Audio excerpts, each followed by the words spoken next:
Hello and welcome to Produced By. Just quickly before we begin, if you enjoy the show, please consider supporting it by joining our Patreon. You can choose from a list of memberships and will receive some exciting rewards. Thank you, and back to the episode. Hello, Clara. Thank you for joining us today and welcome to the show. Thank you. Lovely to be here. So, Clara, can you please introduce yourself? I'm Clara from Clara Does Design. I am a graphic designer and a third-year student about to graduate from university. I run my own little freelancing design company on the side where I work with people who are passionate about their business. I work with entrepreneurs, solopreneurs, and basically anyone who really wants to dive into more personalized branding rather than the generic trends that currently are in the market. Yeah, I think that's all I've got. Like, I'm London based. Hello. Yeah, so starting with your background, are you actually from London or from the UK, or where are you from? So I feel like I'm probably going to cause controversy, but I am a full-blooded Londoner. I was born in just outside of London, so North London, but I have been born and raised here my whole life. And even though my mother's Scottish, my father's from Yorkshire, I've been to Yorkshire, never been to Scotland.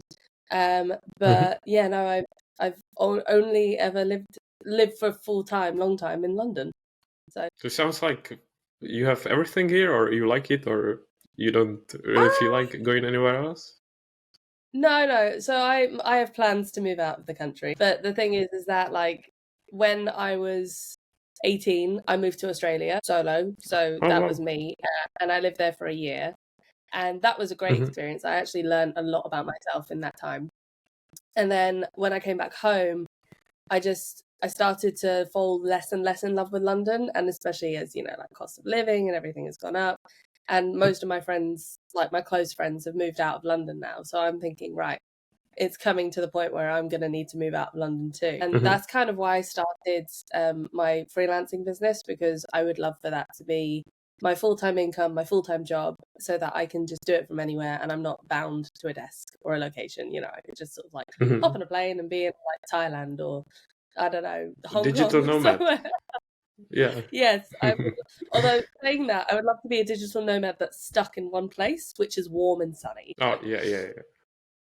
And so, do you want to tell us more about Australia? It's didn't expect it's quite far away. So why specifically? Yeah, it's I when I was going through A levels and stuff, all my mates were.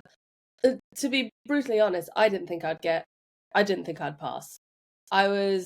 I'm an academic student, but I'm also very easily distracted. And so when something's boring, I don't engage with the subject. And naturally, like most of my classes, I remember actually one of my teachers for sociology, A level, she told me I wouldn't pass because I kept on falling asleep in her class.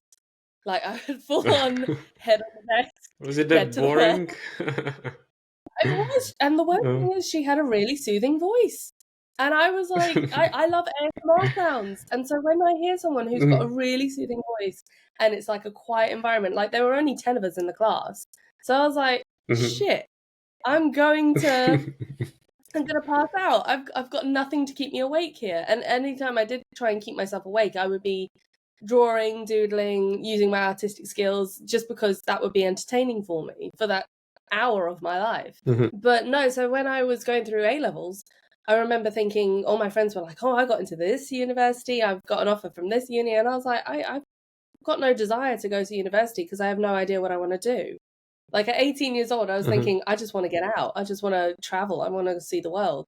And I can't remember how this happened, but I think I was Googling places and I was like, where's the furthest I could go at 18 years old by myself? And where do they speak the same language so I'm not totally alone? And I was like, Australia's quite nice. It's got sunshine, it's got beaches, it's got deadly creatures for me to freak out about. And then, yeah, it just kind of snowballed from there. I was just like, I remember going into sixth form every single day and going, right, I've got to Google how much rent is in Australia. I've got to Google how much my money is, how much the conversion rate is. I've got to sort out jobs, applications like CVs and stuff. Bearing in mind, I barely had a job. I only had a volunteer job for like 3 years of my life in a charity shop. So I had no experience, nothing. And I was really taking a leap of faith in myself.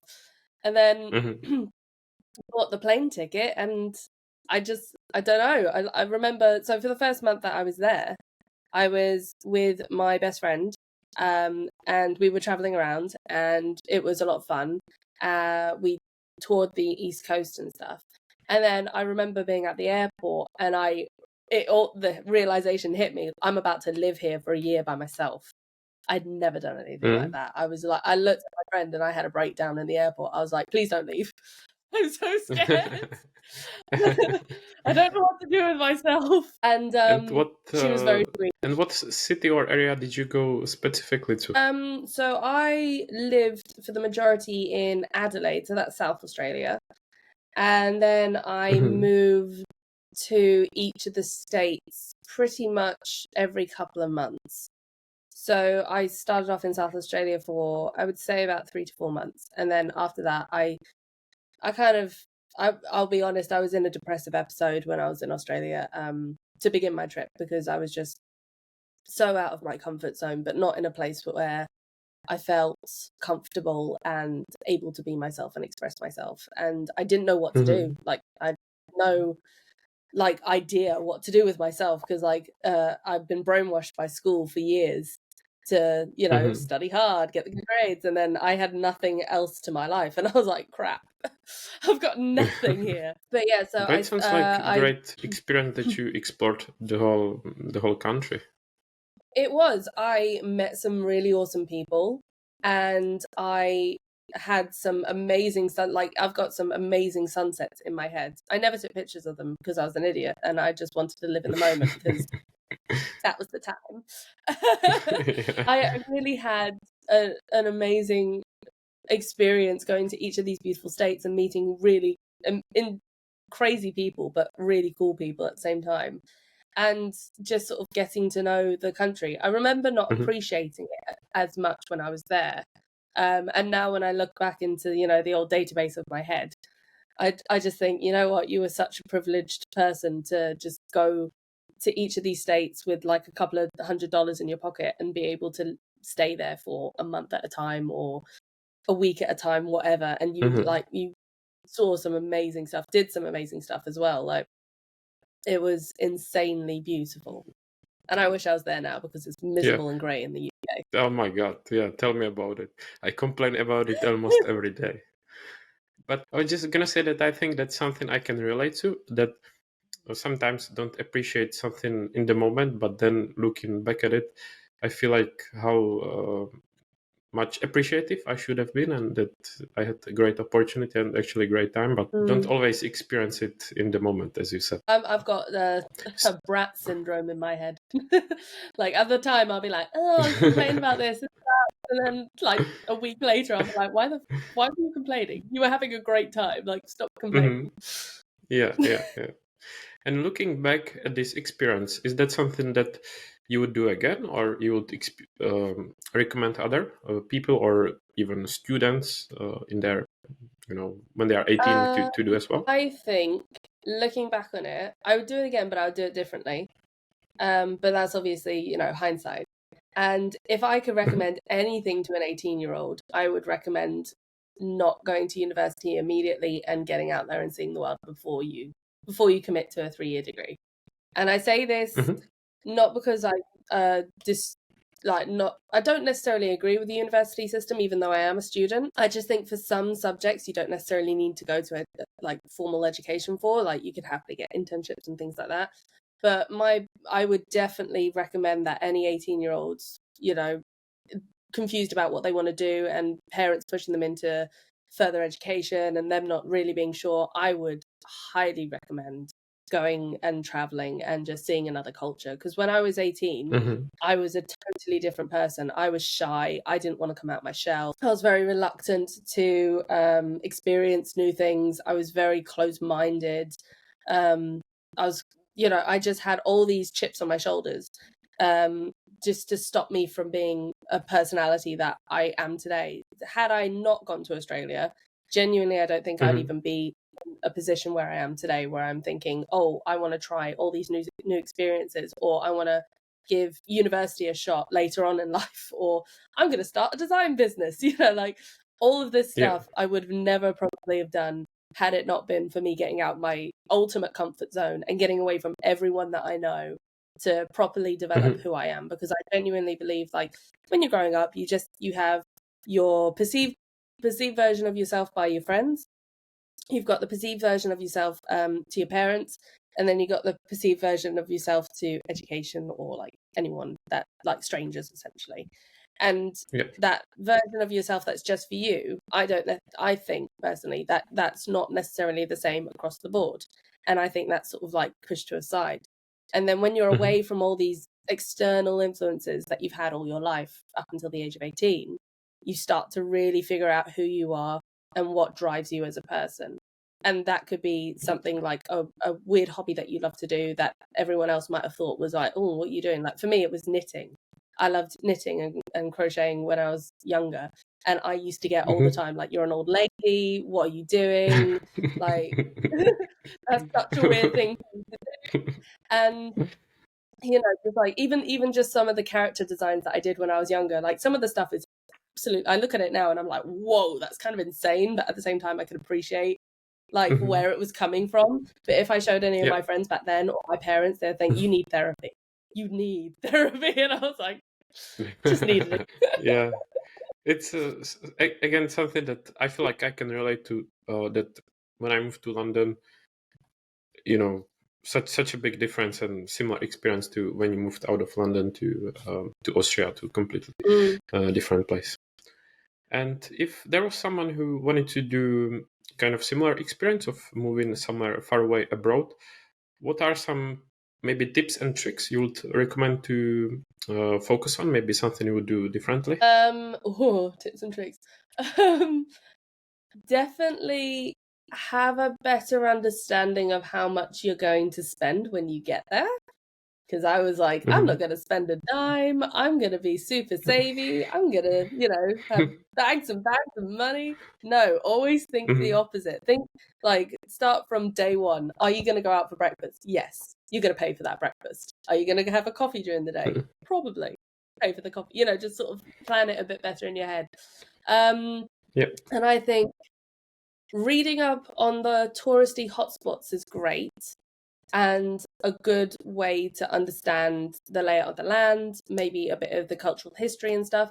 But I would say, like, in all my travels, I have found like walking tours, or just going to the places where are supposed to be like the highlight spots, and finding all the little sort of like small, like off the beaten track areas are much more, like, for me at least, this is my experience, I would say that they're much more interesting than the classic touristy trips and like the experiences and stuff. Because you could pay someone $100, pounds, whatever, to go see this great monument, and they'll give you some information about it. But you know what? I don't appreciate being rushed back into a coach to get back to the next location. Yeah. I'd say, like, Absolutely. do it yourself. Like, it's a lot of work, and sometimes it can be slightly cost counterintuitive, but it would be better on your time. Like, now when I travel, I tend to do maybe 1 or 2 trips, and then depending on what those trips are,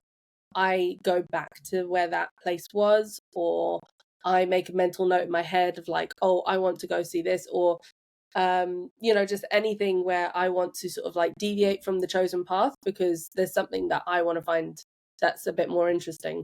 Like, I went to Madeira for a couple of weeks, I think it was, last year, and there were a ton of tours that we could have done, like, vans hiking us up all the mountains and stuff. I don't know if you know anything about Madeira, but it's hilly as hell.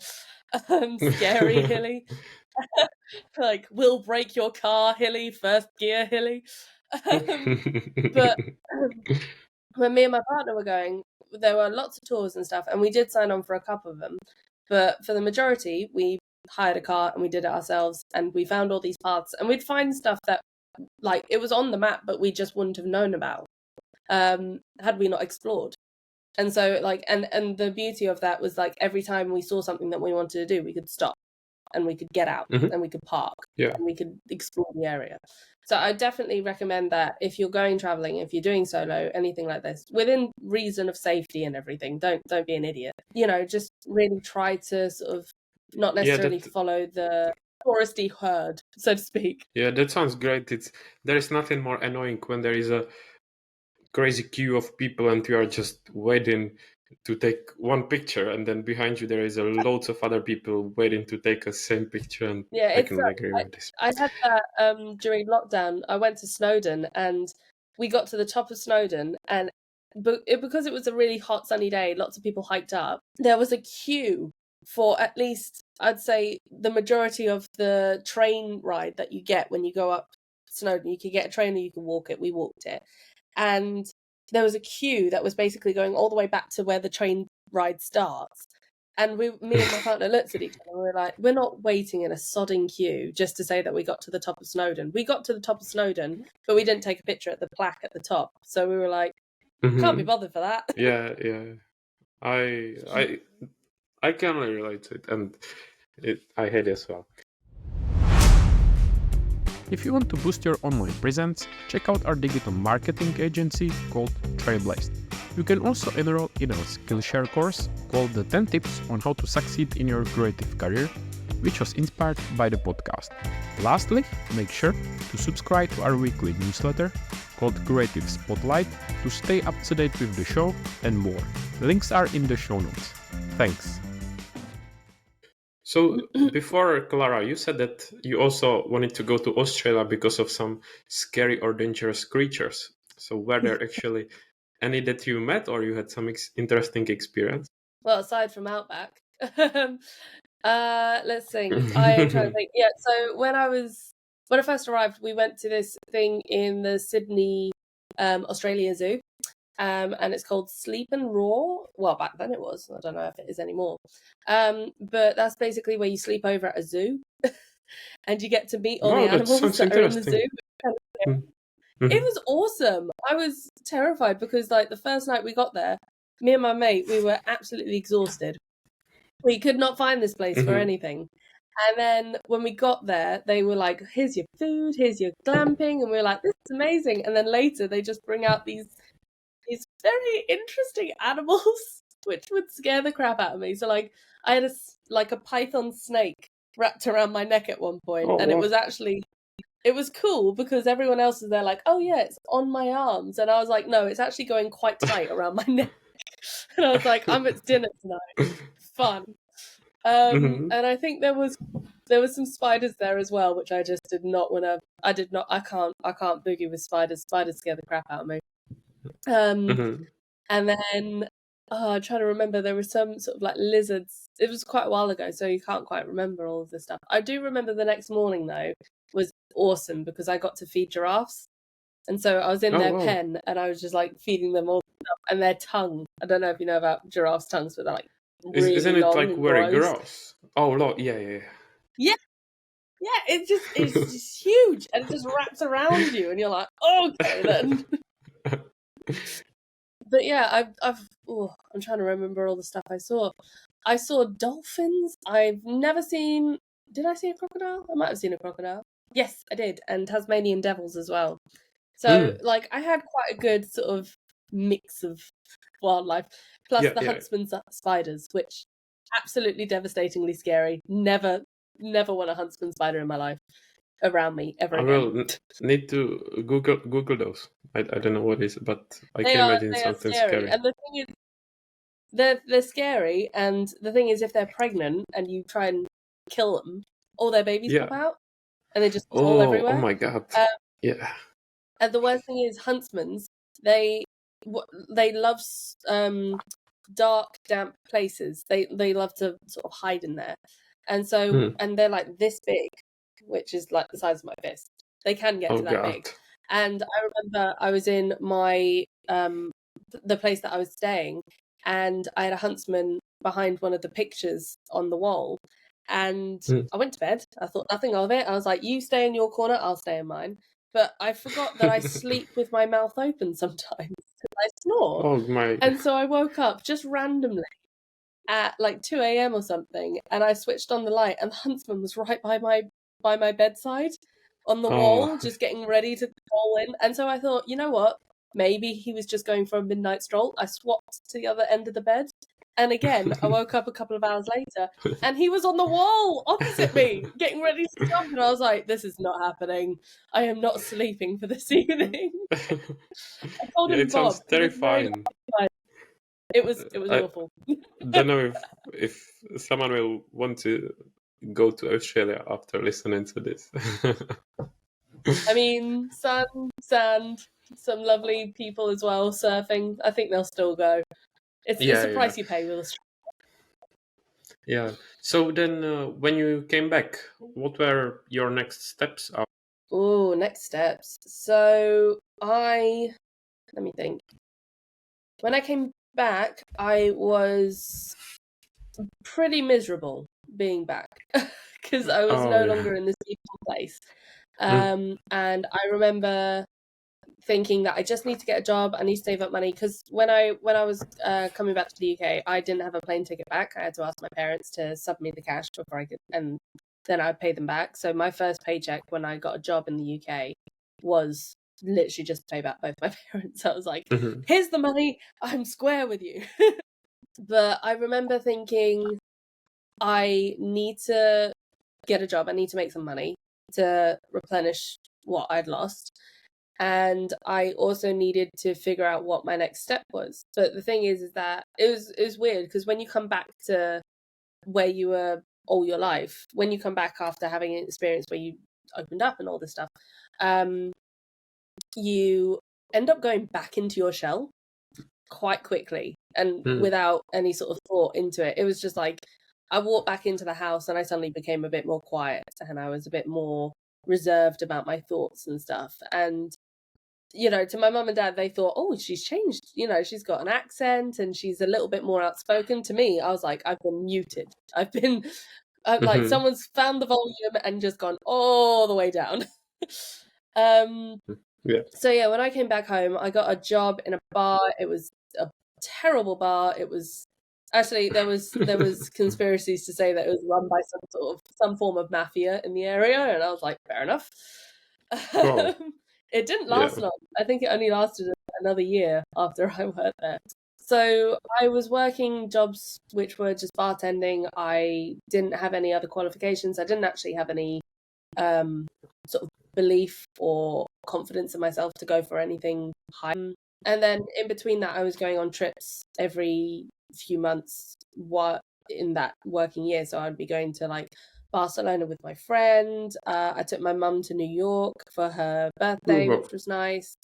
There were lots of lovely little trips in between. But I was working these dead end jobs, which were really crap. They were hospitality work. Like I don't know a single person that I have met so far who liked working in a bar or liked pouring a pint. Don't get me wrong. I didn't like always... it either. No, it does. Like there were days when it was absolutely great and I was having a good time because I was working with people that I liked. But then there were other days where I was like, I haven't slept all week. I've worked somewhere up of 60 hours. I'm making a lot. I mean, at the time, relative. I was making a lot of money, but I was also losing a lot of life. Like, I didn't exercise or train at the time, so I was eating a lot of bad food, drinking a lot of alcohol, and also not sleeping much. So you can kind of do the math of like where I was. And so I met my best friend while I was working there, and she became a huge instigator in my life to sort of get back to a place where I was listening to what I needed rather than what I should just be doing. And so she helped me get a job in a gym reception, and then I started to train and exercise. And then from there, it just kind of snowballed into my confidence growing in between job roles and stuff like that, to where I am today. Yeah. I guess it can have a big influence, the environment you work in or spend so much time in. Pub compared to gym, it's complete. Yeah, it was kind of weird because I went from working until midnight, 1 o'clock, and having after work drinks and sort of surviving on crap food that the pub would survive, like to suddenly having to wake up at 6 a.m. or 5 a.m. to get to the gym, to open up the gym, let people, do the job, and then train myself for an hour a day sort of thing. It was really eye-opening, because I remember going into the gym, and the first time I went in for my interview, I went and picked up 1 kilogram dumbbell, and I remember struggling to pick that up. And it wasn't even like I was trying to do it in a fancy way. I was just trying to pick it up like this. And like the gym manager who I was having the interview with, he looked at me and he was like, bloody hell, we need to get you in here. And I was like, I didn't realise I was that bad. I thought I was quite, like, I worked in pubs, I picked up beer barrels, I'm all good. But no, he was like, yeah, you need to start exercising. And like, all these things started collating in my head, and I was like, yeah, I should probably get a bit stronger so I can pick up like a bottle or something without falling over. And then when you were working there, did you do any other jobs, or that's when you started thinking about freelancing? No, actually, I took a different route. I went into corporate reception work, and then I became a personal assistant after that. And that was the collective time of 4 years. And I remember hating being a personal assistant, because I used to be told to stay at my desk quite a lot. Not in a mean way, but it's just like what they expected. And I couldn't sit still. I was also really bored. I remember having immense anxiety at that job, because I had a people pleaser complex back then, and I just wanted to constantly be like, top girl at work. And I just remember like totally second guessing myself at every turn. And I just like, it just wasn't for me. I remember sitting down and thinking, I'll finally be integrated. I'll finally, find my place in this business.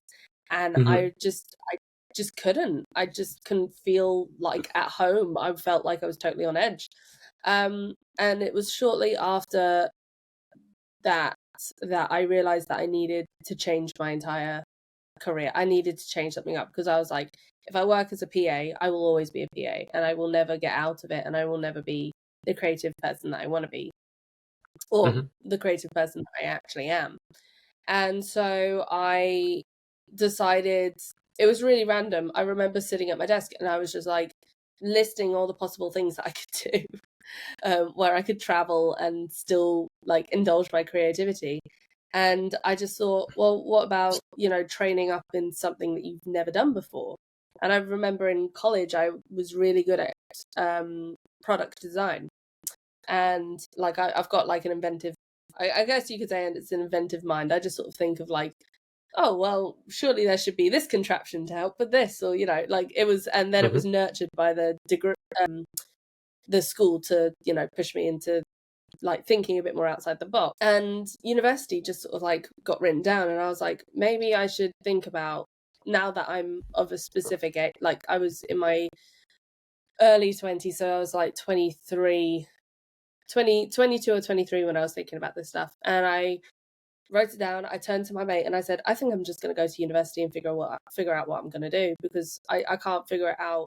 I know myself well enough that even though I do have a thirst for learning and stuff, back then I couldn't focus for toffee. I could sit down and I could just about do one YouTube video at 5 minutes, but my brain would wander, I'd fall asleep, anything like that. I couldn't engage.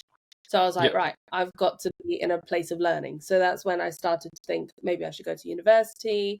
I went to an open day and I looked at other universities around the UK, and Middlesex was actually one that I had got accepted into when I was 18 for product design, but decided to go the opposite direction, go off to Australia. So I thought, you know what, Middlesex always had a good sort of ring in my head because it had great facilities and stuff. So that's the university I went to, and I thought, right, I could apply and not get in. Simple as. I didn't think much of it. And then I somehow managed to get in, and I was like, whoa, okay. So now I'm a university student. At which point I was living in South London with my best friend, And I told her that I was going to university and I had to move out so that I could save money. So I moved back in with my dad at the time. And then COVID hit. So Perfect I timing. was miffed. I was so miffed. COVID hitting as I'm beginning my degree career. But it wasn't all bad because I did the foundation, so I was stuck at home designing at home, playing around with art stuff, which really I'm not object to and I quite enjoy.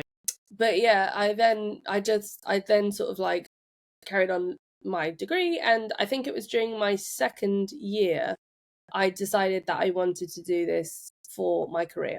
But I didn't want to do it the way university taught because I didn't. Okay, this sounds totally weird, but I didn't understand how the university taught. Simply put, I like the curriculum, the way they built everything out, the way they structured everything. It felt more like an art degree than an actual practical degree. And I didn't like that because I don't, even though I have my artistic side, I have a function processing brain. So like I put all my designs towards function rather than just looking pretty. And that's the way my brain is designed. Like I can't, like, you know, if I put, say for example, if I've got a banner that I need to design, I'm not just going to put some sort of like random graphic in there. There is reason for it being there. Yeah.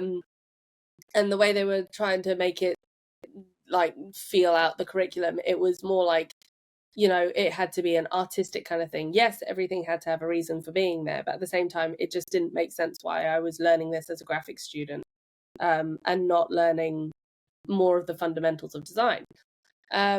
So when I started my freelancing career, I just thought, right, I'm just going to push for the stuff that I like to do, which is I like to help people with their business. I'm not the biggest business person in the world. Like I know that.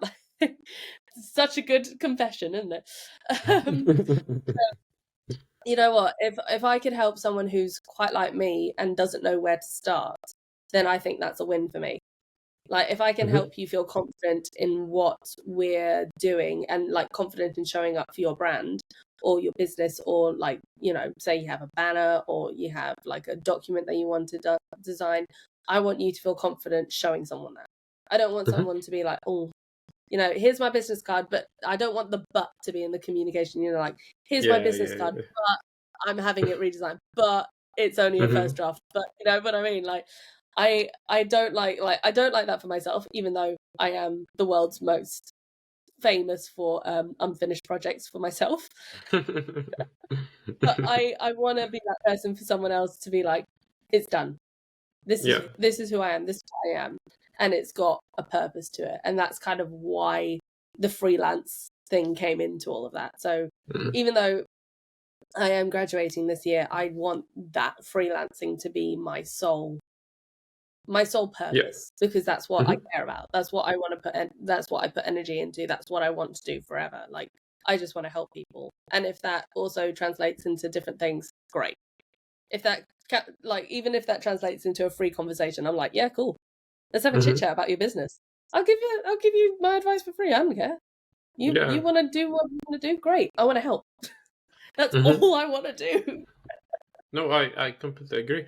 And how did you feel like when you decided for freelancing? Because it's something different than before, since before you were an employee and now on your own. Were you scared? Terrified. I had it's nice. Okay, so there's two strains of thoughts. It's nice not to work for someone and work for myself, but at the same time, it's difficult to know what's right to do. So like in my head, I always think that whenever I see other graphic designers, I look at their works and I go, oh, that makes sense. That's how it goes. But I get in my head too much to be like, well, that's the right way to do it. I'm like, no, there's no right way to do it. You just got to do what's right for you. But in my head, there's always that back thought of like, well, that's the right way. So when I started freelancing, I was really, really scared and comparing myself to every person. And it doesn't help that my best friend is a really, really successful graphic designer. And I respect her opinion a lot. And so whenever she would message me being like, Clara, what the hell have you done? And I'd be like, I tried my best, and she's like, you can do better than this. Come on, mate. Like, and I'd be like, oh crap. It's like you're. She is my teacher. I will never let this be known aloud. But yeah, she is my teacher. She is the biggest. Like, she's the friend that got me out of bartending into fitness, and Okay, yeah. she changed her whole life around doing freelancing. Sounds like influential person in your life. Big time. She is like the big sister that I always wanted and never got. Mm-hmm. I only have brothers, unfortunately. But yeah, she would be a massive influence for me, because I'll be honest, the way she thinks is so different to the way that I think that I can't help but admire it. So when I was like thinking just purely about like, you know, colors or text or something like that, she'd be like, oh, well, why don't you do it like this? She would like take me down a different route altogether. And the thing is when I was at university, and I've been at university, not many people have been able to do that. Not many people have been able to sort of like crack into that extra layer of thinking and just seeing it as a straightforward path. Because the way my brain works is like it's like the Wizard of Oz. Like the line does not go straight; it goes all around and up the hill and down. And I miss certain things on that path, and I'm like, why? Whereas hers is very linear. It's just like, this is so straightforward. This is what you need to do, and I'm like, what is this? What is this madness that you do? Yeah, but I guess that's something that is, beautiful about people, that everyone is different, and you complement each other and meet different. Oh, absolutely. Like, I'm rainbows, she's darkness and like vampires and stuff, but we meld together as if we're like made for each other. She will never agree to this, but I will always broadcast, we are perfectly friends. Like, perfectly matched. And just say, when I was starting the freelance thing, I was just more scared of letting other people down and letting myself down to what could actually be achieved. And that fear stopped me from doing a lot of things. But I think the thing that I always sort of thought of was, well, you could either do this or you could stay in an office job for the rest of your life. That's scary. Yeah, I can relate to that again. I was gonna say, how do you actually balance freelancing with university? Must be very time consuming. Short answer, I don't. Long answer, I am.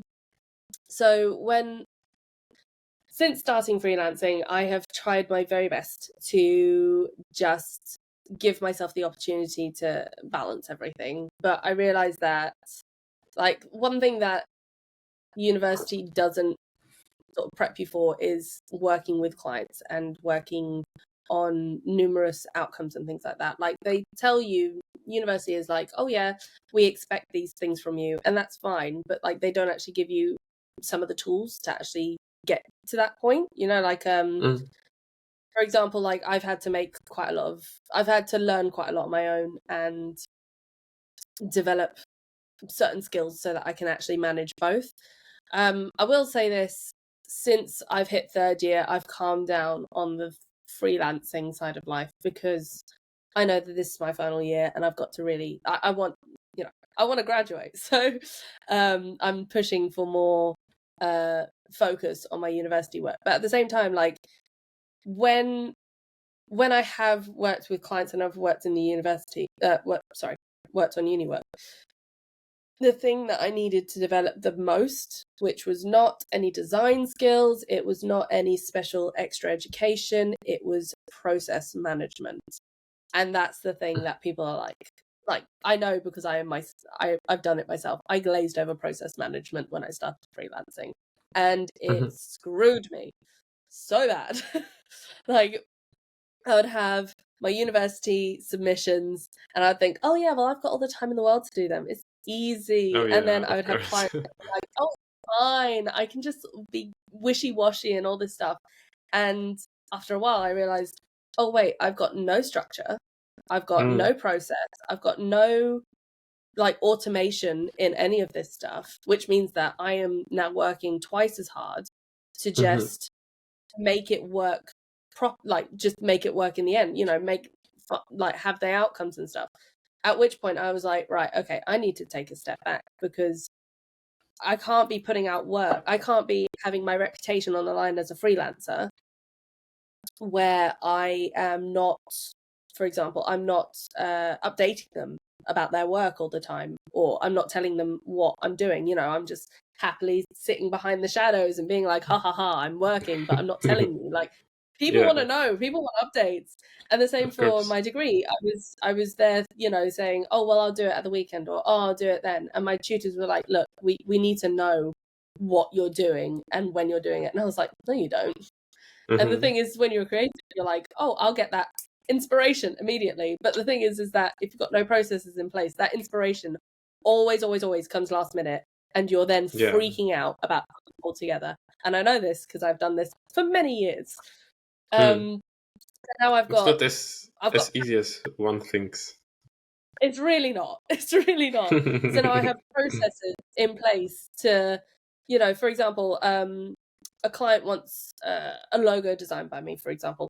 I have a whole process on how to onboard them, updates about the work, timeframes, everything. I've got it written down in a PDF contract so that they have it in their records, so that if anything does change, I am the first one on verbal communication to make sure everything's on. It's not a case of taking that, wishy-washy approach where it's like, it's fine, it'll all come together. That's not a possibility. If I want the, aha moment, if I want that light bulb moment, it has to follow the process, so that the so that the process basically gives me space to have that moment.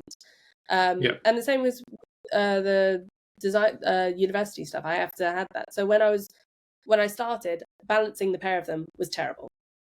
Now that I've been into it for it's coming up to a year this year, and I've sort of got a bit more control over it. But I know that that's going to completely change when I graduate as well. So now I would be solely focusing on client work and personal work as well, which would be stuff like self-promotion and things like that.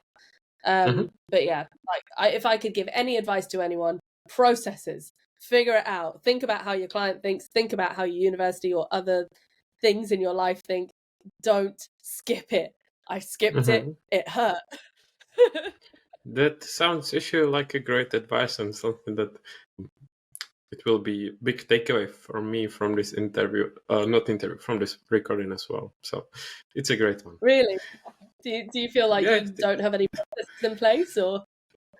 I mean, I guess I do, but what you said, it just sounds much better and convincing, and I believe you, and I think I should just focus on it more and develop it better as well. Yeah, I mean, I spent I spent a good week working through the processes, and I listened to many talks and all this stuff, and I was like, yeah, I definitely need to make this more streamlined. Because if you think about it, if you've got, I'll use the client as an example. If you've got a client, they want to see it be really easy to work with you, and really easy to see the updates of the project and stuff like that. And if your process is like, oh, a little bit here, a little bit there, maybe a bit there, I might not talk to you for that week and not tell you why, and things like that, then they're not gonna have any trust in you. Even though they might like your final outcome, they'll be like, yeah, that was a great outcome. They'll still be like, but I didn't hear from you. I didn't have any kind of relationship with you. Yeah. So I just felt like a number or a piece of work, and that's not what it's about. You have to put in the processes so that you can actually allow yourself to have that relationship build up, and also give your client confidence in you. I agree, and I hate when I do something and it feels like a waste of time, because I do something and I'm thinking, why didn't I do it better or differently or easier before? It would save me headache, time, and everything. And I'm like, okay, at least I will remember for the next time. So it was a short-term headache for a long-term return. Yeah, exactly. It sucks to do the admin. I know this, but it sucks. But at least you know that when it's done, you never have to touch it again until later on down the line. Exactly. And with your time at university, do you feel like that you've got some kind of advantage over your classmates thanks to your Yes, definitely. And I don't mean that in a horrid way, because there are some really talented graphic designers in my class. Like, I look at their work and I go, they've got a different way of thinking, and I applaud them, because I think they're going to go far in careers and stuff. But I have to say that with the majority of students in my class, I think the fact that I have real world, practice with clients and with other people, with projects, I think that helps with me in the long term, because even I'm not saying I might be, I mean, I would hope I would be a great success, but I might not necessarily have the biggest success in the world. But I just know that because I've taken that step to work with people outside of my university shell, my coursework will look very different from my client work, because I'm making it to appeal to my client and their potential customers and people that they want to work with. So I'm thinking a little bit more about the bigger picture. Whereas when you're in university, you're very much enclosed and you don't really think about the bigger picture. You think about this picture right here and how to get a certain mark. And that's probably my biggest problem with university when it comes to creative subjects, because you're working towards a mark scheme, but you're not working towards personal satisfaction or the satisfaction of the person that you're working with. And I think that's where, like, I might have a leg up, but like I said, there are lots of people who are really talented in my class, and I can only imagine, like, so long as they encourage themselves and they have the confidence to take that step towards whatever they want to do, I think they'll easily kill it. That's my personal opinion about that.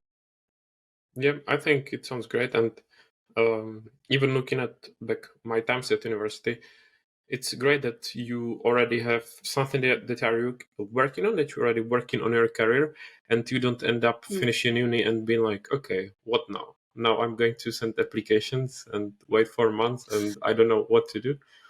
So I think you've got it well thought through and great plan. So it sounds great.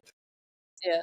I know what it's like to be in that situation where you're like, okay, I've finished the course, or I've finished the job, or I've finished this, that, and the next thing. Now what? And the now what scares me more than anything, because I'm like, that means that I haven't planned for myself or my future. And even though, like I said, even though I might not be the greatest success in graphic design now, that doesn't stop me from, like, at least I'm putting in the effort now. Small may it be, but like, that effort will translate for later on in life. And when I get more time after graduating to put energy into my work, that will show in bundles. It'll just be really obvious what I'm doing. So I think that's definitely worth all students to do.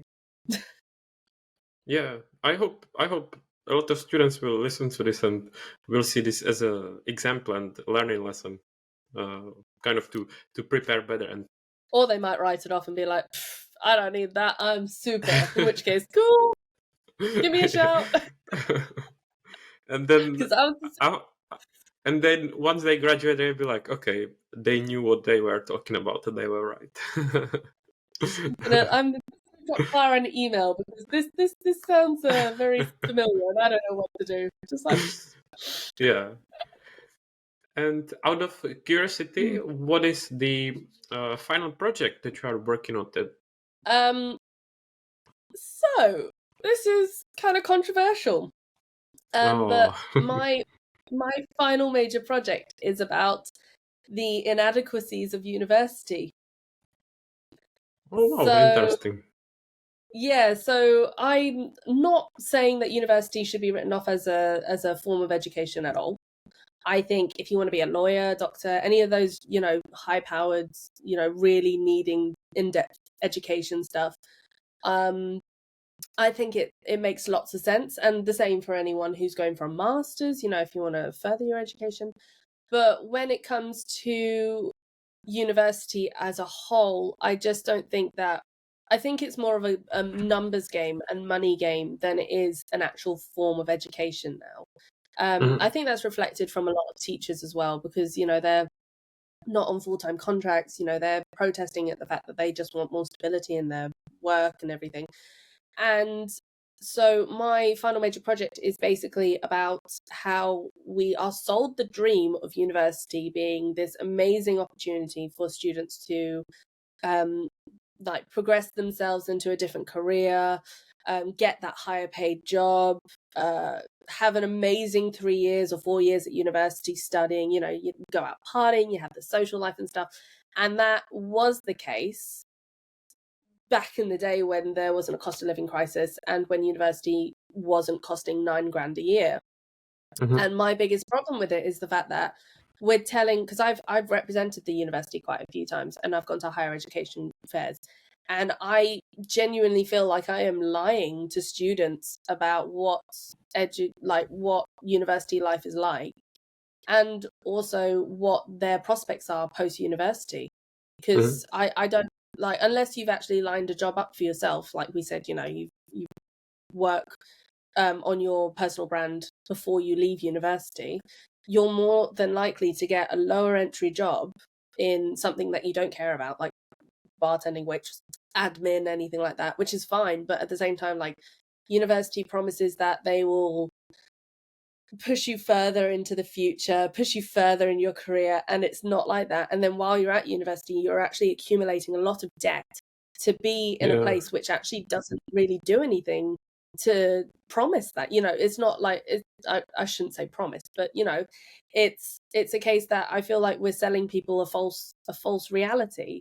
And especially when you're 18 and you're impressionable and your parents are pushing you to go to university because they went to university, or you might be the first in your family to go to university. Awesome, that's great. But unless you like when I was 18, unless you had a passion for what you wanted to do, I didn't see the point in going to university at 18. And even now, as a older, mature student, I would say that I wish I'd done a bit more research, or there was research available, so that I knew exactly what I was getting into as a new student, as they said, mature student. And so, like, my major project is basically about building the awareness and building the knowledge around university for students before they get to university, before they even apply. I want students to have an honest, very real perception of what they're getting themselves into, because I don't think anyone has that perception. Like, you've got the league tables to tell you, hey, this university is great. The universities will never tell you what's wrong with them or what's wrong in their area. Like, for example, you know, you could move totally different locations and there could be a shortage of certain foods. That, like, you know, at the moment there can be shortages of things like that because it's more in the sticks versus in a big city. So yeah, my whole project is basically educating 18-year-olds before they make that decision. It's interesting. I wasn't. Were you expecting something about branding? Yeah, well, maybe you should go into politics so that you can change it somewhere, you know. No. Well, maybe, but no. I'm just, like I said, like earlier in our talk, my brain thinks and function, and that's the way it works. So if I see a problem, I want to figure out how to fix it. And even though this isn't a fix for the problem, it is a good step in the right direction. And it's something like, because they tell you in your final year, you should focus on something that you want to do as a career. And I don't believe in that. I think if you're like, especially if you're a creative, your career moves all the time. You change all the time. Like a graphic designer is not just, unless they want to specialize, that is. I'm not dissing anyone who wants to do a little bit of everything. But like, unless you're absolutely in love with branding, I think that a creative is a creative and they want to help in whatever way they can. And for me, that's putting my design knowledge to good use to try and help people educate themselves about this stuff. And there's no resources online that I found so far that give a real, honest, painted picture. We're all about, you know, saying you're going to get a job, you're going to get this amazing degree, you're going to get the best university experience. That's great. What about when you get your student loan in and you've only got £10 to last you a week and you have to travel to university and you have to pay for food? Like, this is after rent, of course. Like, I've been in a class where I've had people who are very privileged in the sense that they have enough money left over from their maintenance loan. And I've seen it on the other side who have people who have not got that privilege, and they're struggling and they have to have an extra job, and I'm like, the university experience is no longer what we think it is, and I don't think that we should be encouraging 18-year-olds just to go for it because hell, university is the only option. It's like, it's not. No, yeah. Sorry, I get passionate and I start dancing. No. It's definitely interesting topic, and of course, wish you good luck with the project, and hope it will help people. Hopefully, even when people listen to this conversation, that it will make them think, and maybe some people that are thinking about their careers will help them to make a better decision. But all right, in that case, anyone talking about careers, sorry, I'm going to interject 1 second. If you're thinking about choosing your career, don't necessarily think university is the only way. You've got Udemy, Skillshare, and another one which I can't remember, but they're all basically organizations. Maybe? Yes. Use those to find a course that you want to do. It will take 3 months, 6 months, 1 month. It is much cheaper. And YouTube, free resource. Use it before you start thinking about the £9,000 a year. That is my introduction. Great advice. No, it's great. I spoke with some people before on a podcast, and when I asked them where they got experience, if before university or outside of university, often they mention YouTube as well. So that's true. You can find there pretty much everything. It's for free. So exactly. Then let's talk a bit about actually your freelancing career. Can you say a bit more about what is it you do specifically? What you help clients with? What do you?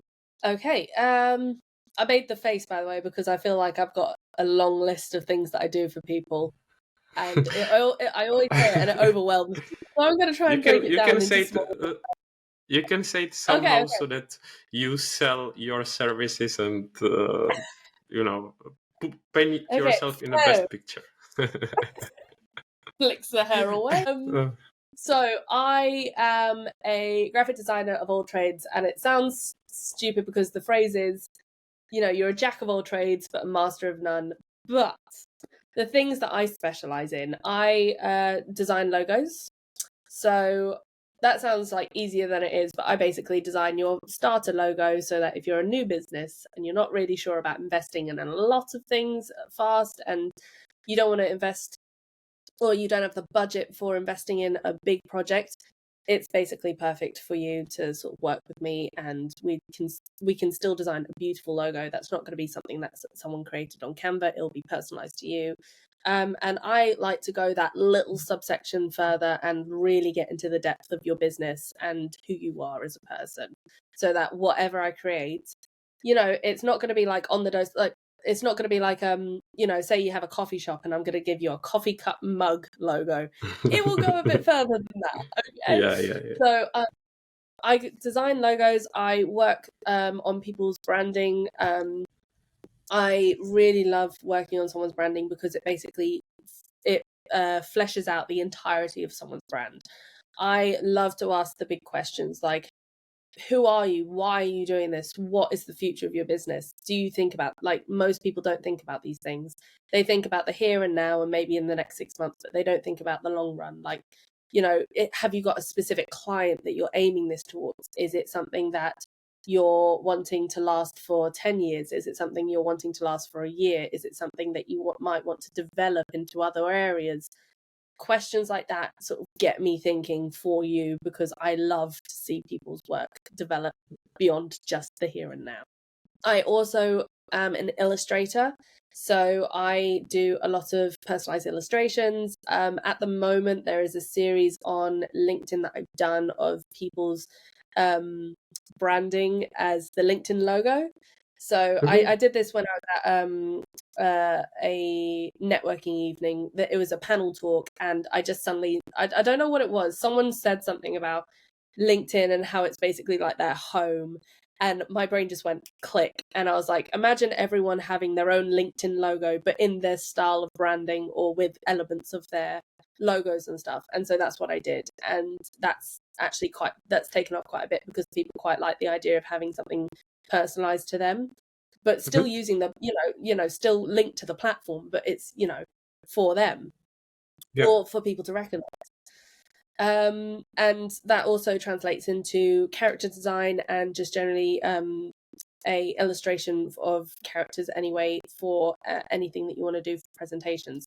You see quite a lot of illustrations these days for character design in like presentations and stuff like that, and they're great, and they're AI generated, I think, or they're really generic looking, but I like to push that a little bit further, like I said, and make something currently, like, so for example, I've got my own little character. They're basic because I don't like to flesh out my own characters, and I like to have my own sort of like weirdness to them. So mine's like a little gradient bubble with facial expressions on the inside, and they're normally my facial expressions. The kind of the stuff that I do, like they're emojis, but they're also like my emojis. So no, it sounds great. Building your brand. Yeah, and I've given it a name. One of my friends have dubbed it lorem, for lorem ipsum, which is the type that we use when we're filling in the gap. And so they're called lorem.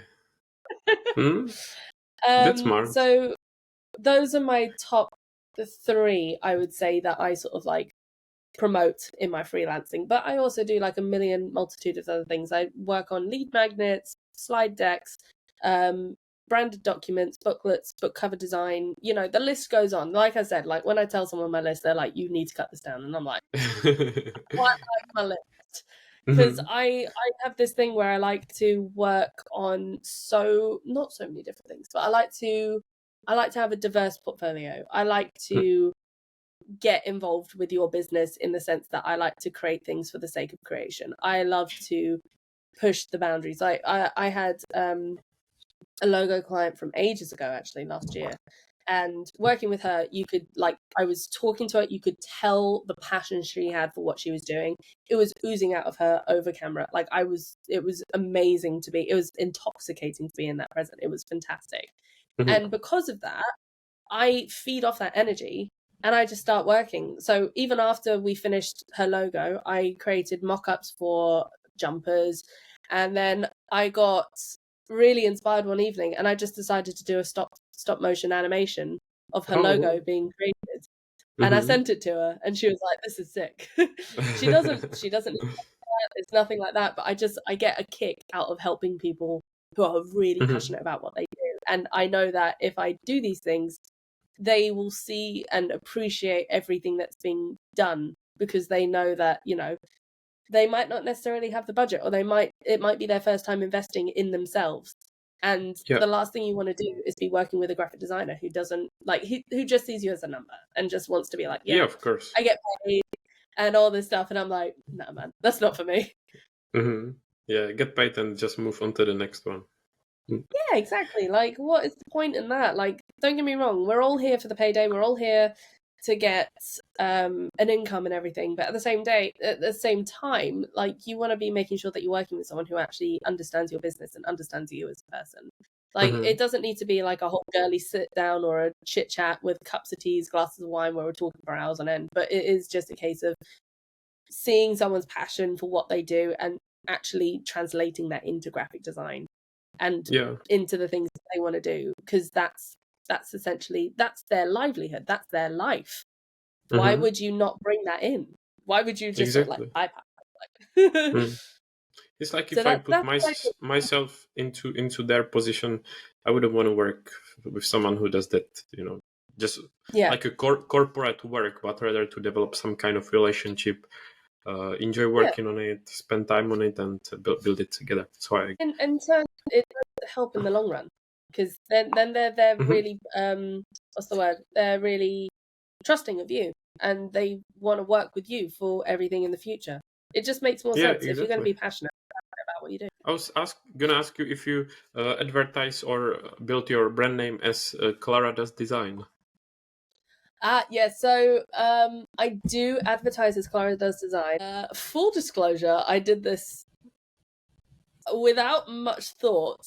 I didn't really like the idea of being... So, my full name is Clara Walton, and it sounds, in my opinion, very, very professional. but I'm not a professional person. Like, I am a professional person, but I come across as maybe, I don't know, a bit too much for my name. I think I've got much more of a personality compared to my name. Like, if I heard Clara Yeah. Walton, I expect a handshake, because that's the kind of thing that my name gives. So when I started my freelancing, I was like, well, what do other graphic designers do? And some people call they give their name and then a studio. And I was like, well, I don't really feel like lying to people to say that I've got a studio. I have a desk. I have a desk and a laptop and an iPad, and that's what I've got. So I was like, well, what do I do? I design. Clara does design. And that's how I mean, but to be honest, I like it. Thank you. And it, I don't know, stands out because I haven't really seen anything like that. So sounds good to me. I mean, I just thought about, like, what do I do and how do I want to market myself? And I'm like, I don't really want to market myself as not myself, if that makes sense. I just don't want to be that person who's like Walton Designs or Walton Studios or Clara Studios, because there are hundreds of Claras in the world and there are hundreds of people with my name. And I was like, well, just be very, on the nose about it. Clara does design. I design. And I think it maybe sounds more creative, playful, and like a personal, rather than something more like a corporate or, I don't know, generic and boring. As we've been speaking about where can people see your work or your portfolio? Oof. Portfolio is in the deep recesses of the crust of the planet. No, I'm kidding. That's the answer I give when I don't want to say it.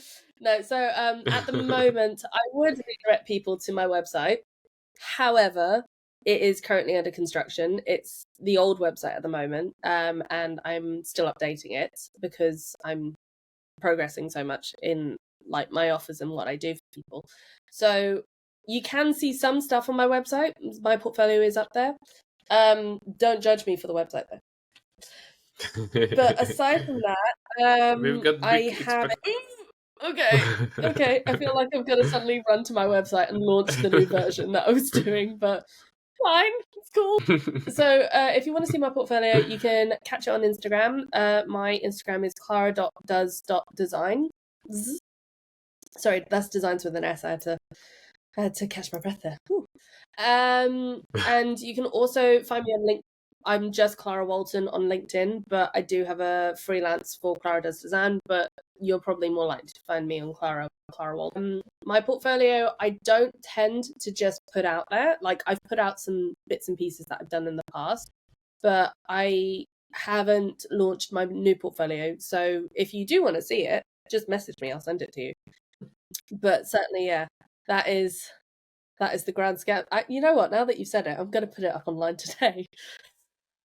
Well, what's the worst that could happen? People see my work and go, nah, not for me, and I'll be like, sweet, bye. Need to hold yourself accountable now. I know. Now that we've said it, it's in recording. I have no choice but to do it. So that's today's plan.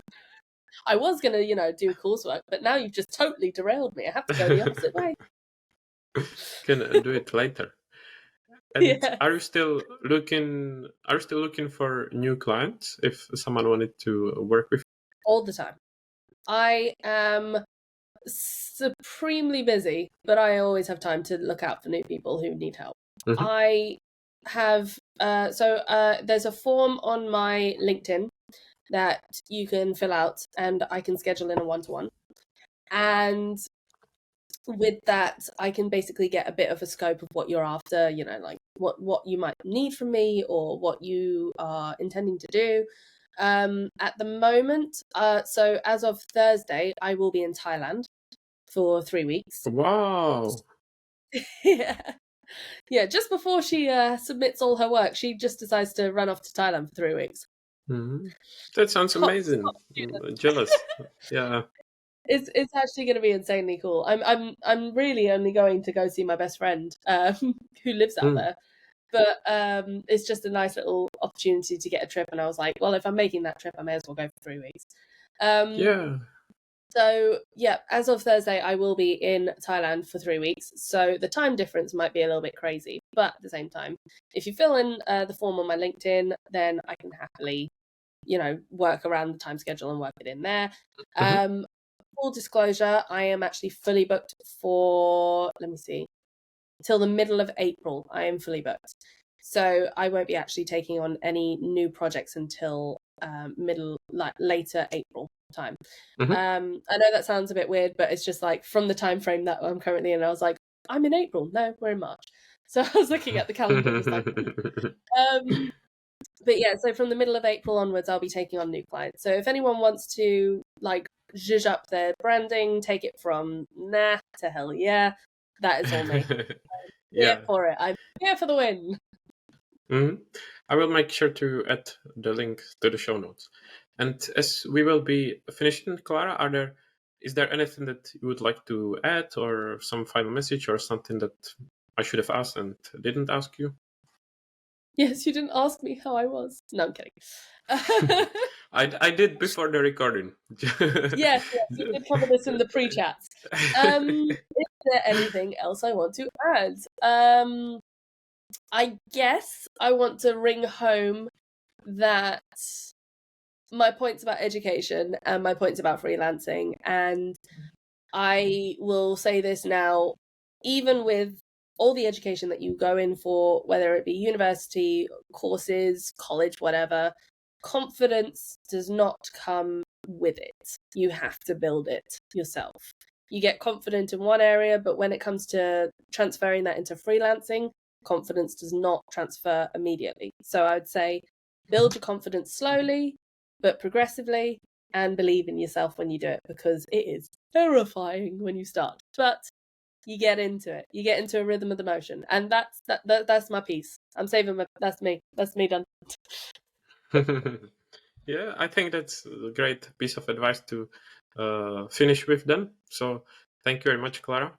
It was a pleasure, and it was a really nice chat. Very insightful, and I really like your positivity, and I hope you will get some new clients, but in the middle of April, not before. Yeah, this has been epic. Thank you so much for having me. It was really great chatting to you, actually. It's awesome. It was my pleasure, and I will stay in touch. So thank you, Clara. Thank you. Thank you for listening. If you enjoyed the show, please leave us a 5-star review on your favorite podcast app, get in touch to provide your feedback, or share any ideas for future guests. Thank you, and see you soon.